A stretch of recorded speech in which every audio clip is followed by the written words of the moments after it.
Court date. The final briefs are filed on the eve of the hearing that could decide Campaign 2000. The battle over chads in the hand recount of some Florida counties. A forecast of chaos for air travelers as the heaviest travel week of the year begins. And then and now, images of past and present during the president's trip to Vietnam.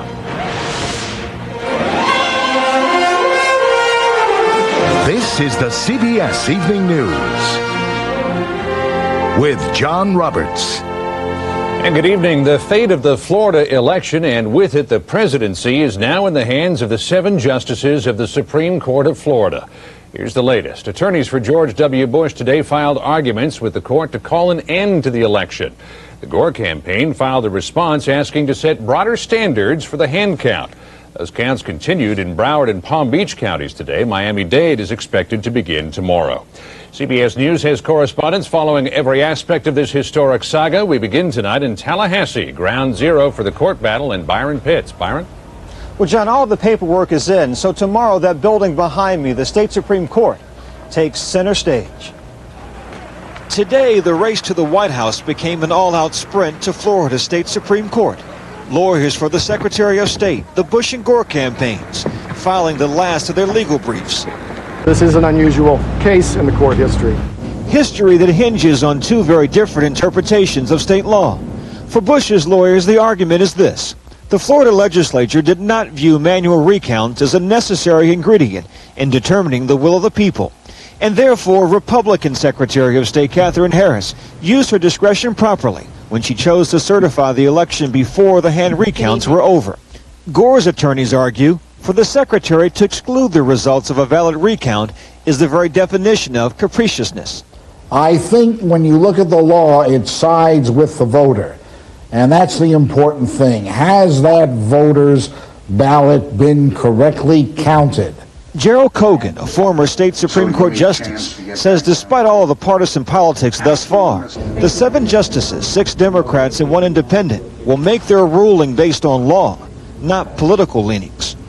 The American people can rest assured and have confidence in the ability and integrity of the Florida Supreme Court. The justices worked all weekend. That's happened before during death penalty cases. Politically, for Bush and Gore, this is a matter of life and death. John? Byron Pitts in Tallahassee, thanks. In her petition to the Supreme Court to bring the election to a close, Florida's Secretary of State argues that the ongoing process is just short of anarchy. That opinion may depend on which side of the table you're on. Jim Axelrod is following the vote tally in Palm Beach County. Jim? John, as another Texas politician used to say, politics ain't beanbag, meaning politicians play rough and they play for keeps. If the hand counters of South Florida didn't know that before, they're finding it out quickly now. Inside, it is a house of tedium, somber and quiet for the most part. Counters count, observers observe. None of these were overseas ballots. Outside, the ever-hungry press is being fed a steady diet of rhetoric that is rapidly turning ugly. Jennifer Garcia is a Republican observer who says the tension is growing and the counters are biased. I know that my Democrat counter was questioning me on my objections and was the one responsible for placing Bush ballots in the Gore pile.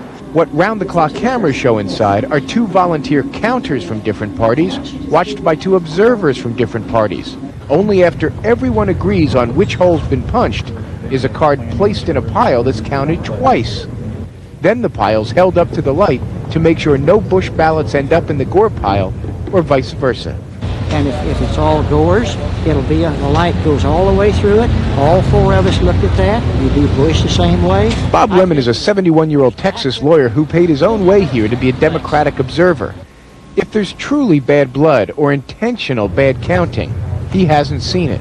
Sir, I think this is as near a perfect count as you could have. With 500,000 ballots, mistakes are inevitable.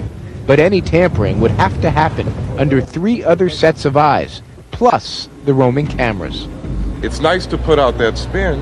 It's nice to try and say there are a bunch of idiots in there and this doesn't work. The fact is, I think people are going to see this does work.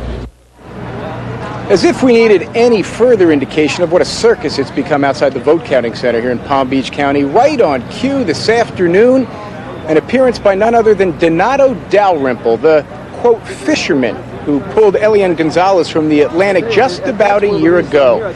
A link between South Florida's last great media invasion and its current one. John? Jim Axelrod in West Palm Beach, thanks.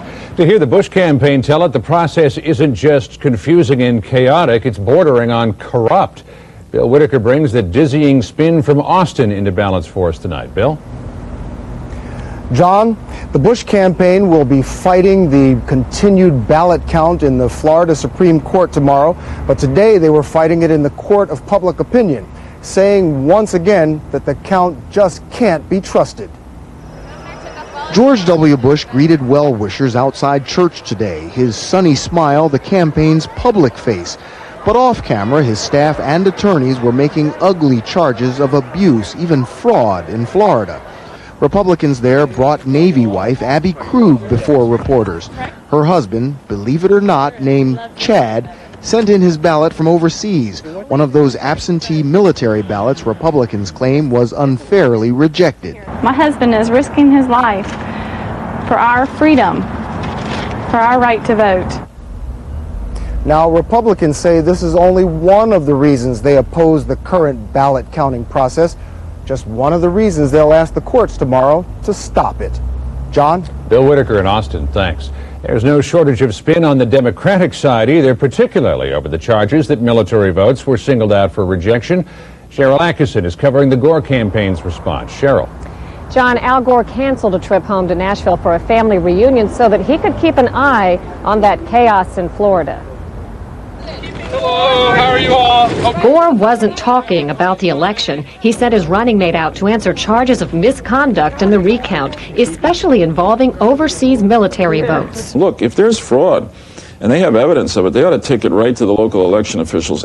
The military ballot controversy arose after a stunning 40% of the overseas votes in Florida were thrown out for technical reasons. For example, Broward rejected 3/4, the vast majority military. Miami-Dade tossed 2/3 of theirs. But Lieberman denies Republican allegations that his camp gave Democratic observers tips on technicalities to protest military ballots. Al Gore and I would never countenance, would never tolerate any specific policy by anybody representing us that was aimed at singling out votes from our military abroad. That is just wrong. Late today, Gore legal advisor said even if they lose that case being heard tomorrow in the Florida State Supreme Court, they will keep their future challenges confined to the state courts and not launch a constitutional challenge before the United States Supreme Court. John? Cheryl Atkinson outside the Naval Observatory in Washington, thanks. Still to come on tonight's CBS Evening News, political polling. What can be done to make the predictions more accurate? Also, the Thanksgiving travel crunch that nobody's thankful for. And old memories and new realities in Vietnam.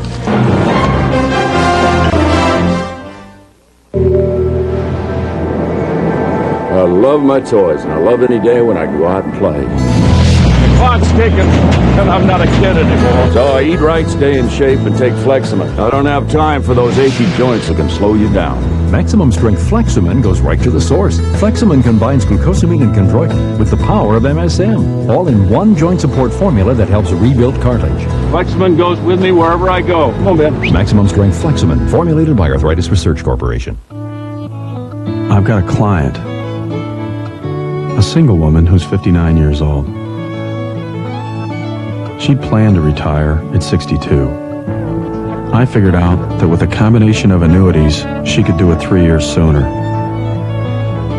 To give somebody an extra 3 years of freedom to do whatever they want, that's a great feeling. You're in good hands with Allstate. Mine. Our eyes have their own moisturizers, Natural Tears. So we took essential ingredients found in Natural Tears, added more moisturizers than any leading eye drop, and put them in Visine Tears. Visine Tears replenishes our eyes' natural moisture, bringing soothing relief to dry, scratchy eyes. Visine Tears, it gets the dry out. And now there's Visine for contacts. It re-wets lenses and refreshes your eyes. Isn't stuffing great with Butterball turkey? Wish we could have it more often. Now you can. Introducing the holiday stuffing for all 365 days. New genuine Butterball stuffing. Make it any way you like, in a bird, the oven, on the stove, or in the microwave. Add Butterball broth and it's even tastier. Discover savory, slow-cooked holiday flavor tonight. Like a holiday, without all the relatives. And without all the work. For stuffing, broth, and gravy that make any meal holiday special, the best of all is Butterball. United Airlines canceled 51 flights today, caused by an ongoing contract dispute with mechanics. Jacqueline Adams reports it's just part of the nightmare awaiting travelers at airports during this busiest travel week of the year. Can turkey and cranberry sauce be worth this much hassle? Between now and next Sunday, nearly 21 million holiday passengers are expected to fly, clogging already crowded U.S. airliners. It took us 2 days to get into San Francisco. I used to love to travel by plane, but no more. It's now a horrible experience. Experts warn, prepare for the worst. We're going to expect lots of lines, perhaps some delays, and if the weather is bad, watch out, Nellie. Widespread, drawn-out labor negotiations are part of the problem. Flight attendants for both American and United are picketing selected airports to call attention to their wage demands. But United is also wrangling with mechanics, as is Northwest. For Delta, U.S. Airways, and Continental, it's the pilots who've got their dander up. Air traffic controllers are also steaming. Union leaders say, don't blame us when your flight is delayed. At New York's LaGuardia, for example, the airlines routinely book 200 flights between 8 and 9 a.m., yet controllers there say they can only safely handle 70 to 75. The delays, the union says, then ripple throughout the entire system. We would wish that the airlines would change the way they schedule flights so that the flying public can have the flights that they want, but that we can also safely move the airplanes. There are no signs the delays or the congestion will get any better. We try to keep stuffing more airplanes and more people into a system that doesn't have any more capacity. The best advice for millions of travelers? Grab a book, or maybe two. A lot of folks can expect to spend at least one night this week at the airport. Jacqueline Adams, CBS News, New York. On the CBS Weather Watch, a taste of winter before Thanksgiving turkey. Snow blanketed much of the Great Lakes and the northern plains, but the big surprise was in the sunny south. More than an inch of snow fell on Charlotte, surprising drivers who thought that winter was still a month away. Just as ski season was starting out west, a huge fire at a resort hotel in Vail, Colorado forced about 100 people from their rooms late last night, but caused no serious injuries. Do you know what your day is going to be like? I don't. So if I get constipated, I rely on Metamucil. Its 100% natural fiber treats my body gently, unlike my job. Metamucil. For irregularity, it's the doctor's natural choice. The 50-state quarter program is one of the most unique programs our country has ever seen. Each quarter is a miniature work of art. If you want to collect them, the Mint has coin sets and maps to help you get started. If we haven't gotten to your state yet, you can bet that it's coming. I want to tell you about a brand new way. Brand new way of quitting smoking. It's unique, it's effective, it's orange. New Nicorette Orange. It's Nicorette. So I still help prevent cravings on my own regular schedule. I still help answer cravings with another piece. And now I have orange. Brand new orange flavor, only from Nicorette. Here, taste this. Now this just may be a flavor I can quit with. Sometimes victory's so close. You can taste it. You can do it. New Nicorette Orange can help. Glade Plug-ins Scented Oil. It doesn't fade. It doesn't fade away. It doesn't fade. Plug it in, plug it in. Scented oil makes this the best plug-ins ever. Plug it in, plug it in. Because oil freshens from the first drop to the last without quickly fading away. Fresh in 60 days, freshens in a new way. Plug it in, plug it in. Now available in 2 new fragrances, Floral Breeze and Refreshing Citrus. Plug it in. S.C. Johnson, a family company. I've taken care of this garden from the very first seedling. We need each other. But when I got arthritis, I thought my gardening days were over. Then my doctor encouraged me to keep at it, because staying active helps keep joints from getting stiff. And to make it easier, he recommends Advil. It's the #1 recommended medicine of its kind for arthritis pain, and it's gentle on my stomach. My doctor's right. Advil and gardening work beautifully. Advil, stronger than pain. Why didn't this cop know before he shot and killed this African American that the man he killed was also a cop? 60 Minutes tonight.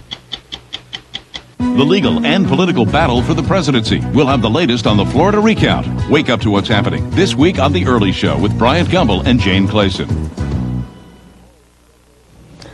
President Alberto Fujimori's decade of authoritarian rule in Peru is coming to an end. Fujimori confirmed today during a visit to Japan that he'll resign as early as tomorrow. The final blow was a corruption scandal involving his former intelligence chief.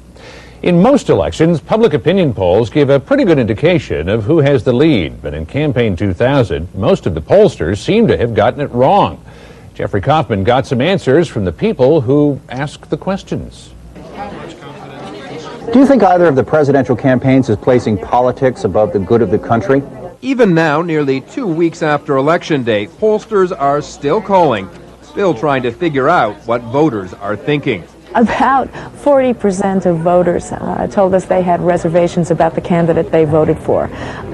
So there was maybe not a whole lot of enthusiasm out there. Maybe that's why the polls during the campaign seemed so confusing. Almost every poll put George Bush ahead in the days leading up to the election, yet it was Al Gore who ended up winning the popular vote. So what happened? On the days leading up to the election, the CBS News poll showed a consistent lead for George Bush. But on November 7th, Election Day, CBS showed Gore suddenly ahead. As it turned out, only 2 national polls, CBS and Zogby, detected that Gore surge. In a close race, leads will change willy-nilly for no apparent reason, which makes them highly entertaining as the subject of news stories, but quite misleading. Can polls be made more accurate? 2 Yale political scientists think so. They've developed a computer program called Sample Miser, which recognizes that sudden upsurges or downticks in voter sentiment may be just plain wrong, so it discounts them. Well, there are 4 things that could differentiate one poll from another. What questions are asked, who's doing the asking, who's doing the answering, and how the data are analyzed once they're retrieved. The polls play another role in the electoral process, according to Dr. Kathy Frankovic, Director of Surveys for CBS News. It's one thing to count the votes and say this many people voted for Al Gore, that many people voted for George W. Bush, but we have no idea what they meant by that vote unless we ask them. So this weekend, pollsters are back at their jobs, trying to figure out just what voters think of this election that never seems to end. Jeffrey Kaufman, CBS News, New York. Coming up next on tonight's CBS Evening News, split almost right down the middle, the divided Congress that will confront the new president.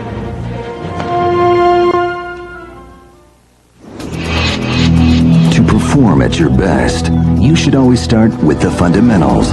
And when it comes to the fundamentals of good nutrition, you should always start with whole grain. And when it comes to these leading cereals, only one has 100% whole grain. Only Wheaties. So only Wheaties gives you 100% whole grain nutrition. Now you know what Tiger knows. Better get your whole grain. Better eat your Wheaties. Start with the fundamentals. 100% whole grain Wheaties.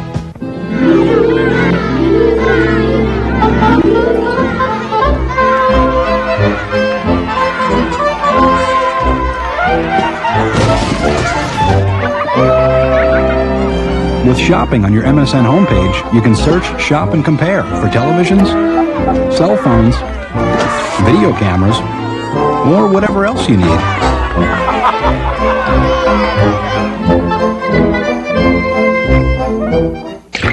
What you eating? Beef noodle soup. Condensed soup?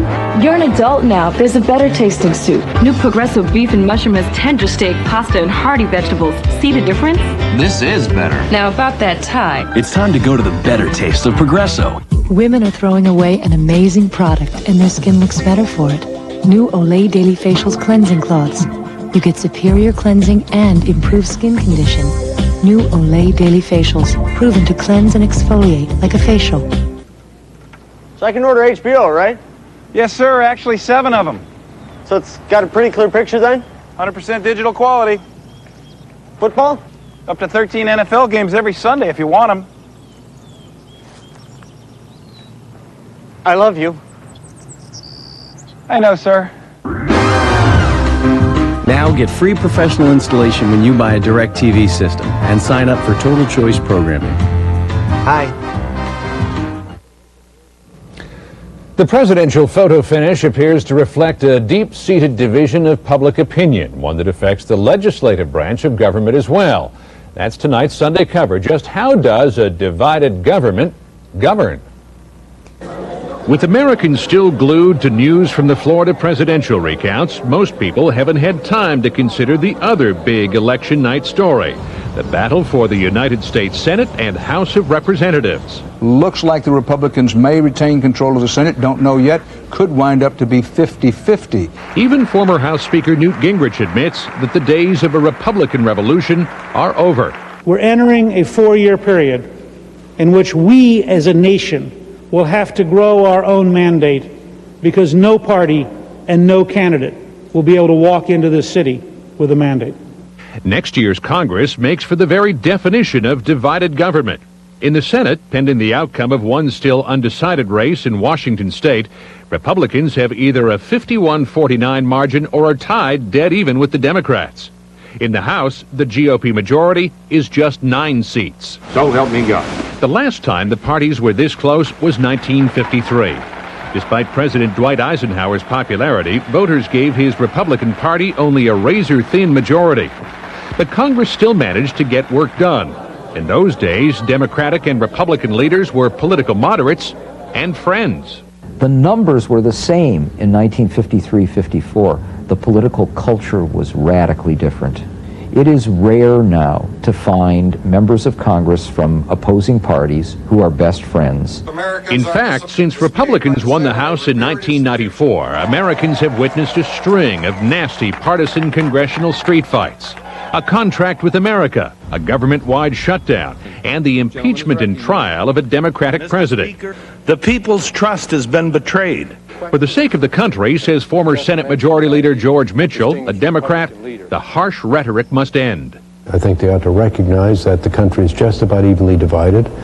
I think they ought to recognize and acknowledge that just because someone disagrees with you on a political issue doesn't make them evil or immoral. Republican Warren Rudman, who left the Senate in 1992, hopes Congress can find a way to put gridlock behind. It could be that they all recognize there is such a split down the middle in this country that everybody ought to try to work in a more bipartisan way. It could be the silver lining to the dark cloud. But with both parties at each other's throats over this election and already eyeing the next, former Democratic Congressman and White House Chief of Staff Leon Panetta says getting the two sides to work together may be impossible. The problem we've had in the last few years is there's really very little trust between the congressional leadership and between the president and the Congress. Nobody trusts people's word. And no matter which man wins the presidency, half the new Congress will be representing the loser's party and his voters. And that's fresh meat for congressional Rottweilers. There's going to be a lot of bitterness on the Hill because of the way this thing was fought out in Florida. I mean, there's not a good feeling at the end of this election. It's not even over yet, and already the parties are planning for the next election in 2002. With Republicans holding 20 of the 33 Senate seats up that year, Democrats are looking for vulnerable targets and a chance to regain control. 32, 33, 34, 45, 46, 47, 50, 451, 452. Cold symptoms keeping you awake? What? Get NyQuil. The nighttime sniffling, sneezing, coughing, aching, stuffy head fever so you can get the sleep you need to feel better medicine. Little body, foo. If your pencils look like mine did, there's something you can do. Ask your doctor if the Nicotrol inhaler is right for you. Or for more information, call 1-800-INHALER. Call today. You know, when a toilet bowl overflows over the floor, it's not a nice thing. I've been in the septic business 32 years. You could have a lot of trouble with your septic if you don't maintain it. When it backs up, it will either come out on the lawn or it could back up into your basement. The odor would permeate right through the whole neighborhood. We went to clean this woman's septic tank, and every time I stuck the shovel in the ground, she went, "Oh, my grass, my heart." It's cheaper to maintain your septic system. The bacteria and enzymes in Rid-X help prevent septic backups. Use Rid-X once a month. Every time I tried to quit smoking, I chewed up more pencils. So my doctor gave me a prescription that, for the first time, makes me feel in control of my cravings. Ask your doctor. Break the habit. The prescription for help is at hand. You probably know, as it's often been stated, giving holiday gifts can be quite complicated. The post office is where you should go, no doubt. You can pack up your stuff and ship it on out. Get last-minute gifts if you've got a late start. Even rush them away to arrive Christmas Day, in case you've had a sudden change of heart. Fly like an eagle. The battle for the White House. After days of legal wrangling, the Florida Supreme Court will hold one of the most important hearings in presidential history. And the outcome could decide who will win the election. Monday, complete details of this important day in court on the CBS Evening News with Dan Rather. President Clinton is homeward bound from Vietnam. For CBS News correspondent Bill Plant, who covered the war, returning with the president was a powerful personal experience, as he tells us in tonight's Reporter's Notebook. America's involvement with Vietnam touched millions of lives. It changed many of them forever. I had the good fortune to watch it happen on 5 previous trips here for CBS News and at home. This time, I came back to Vietnam and I saw a people who have mostly put the war behind them. To over half the population, it's ancient history. But I saw some who still suffer. Veterans, children with birth defects, likely caused by chemicals used in the war. I went to the embassy compound where desperate Vietnamese fought to scale the wall and join the American evacuation 25 years ago. And I saw the Stars and Stripes flying over a brand new U.S. consulate. I went to what was known as the Iron Triangle near Saigon, where the Viet Cong lived for years in a huge underground tunnel complex. Today, the tunnels are a tourist attraction. Nearby, for $1 a bullet, you can shoot the weapons used in the war. I saw that the search for the missing, the MIAs, is still America's first priority. As the sons of Captain Lawrence Everett watched U.S. and Vietnamese searching for his remains, I knew something about their emotions. That wave of grief and relief at being there that brought some closure to my wife 5 years ago at the place where her father's plane crashed. I saw Vietnamese and Americans focused on the future. Vietnamese Americans like David Tai, who started a coffee business, and Kang Mai, the founder of a .com, are brimming with enthusiasm. In a way, there's still a war going on here, a war between openness and control. This is still a one-party state with no tolerance for dissent. But things do seem to be changing rapidly, perhaps to a time when Americans, like the Vietnamese, can think of Vietnam as a country, not a war. Bill Plant, CBS News, Ho Chi Minh City. And that's the CBS Evening News for this Sunday. Later on CBS 60 Minutes. In CBS News, we'll have live coverage of the opening of tomorrow's Florida Supreme Court hearing beginning at 2 p.m. Eastern. I'm John Roberts, CBS News in New York. Thanks for joining us. Have a good night. For news 24 hours a day, CBS.com on the Internet and on our interactive partner, America Online, at keyword CBS News.